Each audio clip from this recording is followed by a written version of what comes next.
पल्लवी, आप सभी का ग्राम सेवा न्यूज चैनल में तहे दिल से स्वागत करती हूँ। ग्राम सेवा न्यूज चैनल महाराष्ट्र में भिवंडी, शिरडी, सूरत, नासिक, सोलापुर, बेंगलोर इन सभी शहरों में गुजराती के साथ साथ मराठी, तेलुगु और हिंदी माध्यम के द्वारा प्रसिद्ध हुए।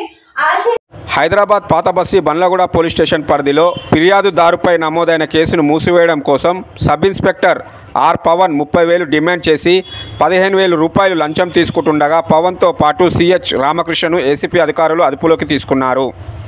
మరియు బండ్లగూడలోని పోలీస్ కానిస్టేబుల్గా విధులు నిర్వహిస్తున్న బి సంతోష్ వద్ద నుంచి 2,000 రికవరీ చేసి ముగ్గురిని అరెస్టు చేసి ఏసీపీ ప్రత్యేక కోర్టు న్యాయమూర్తి ముందు హాజరుపరిచారు.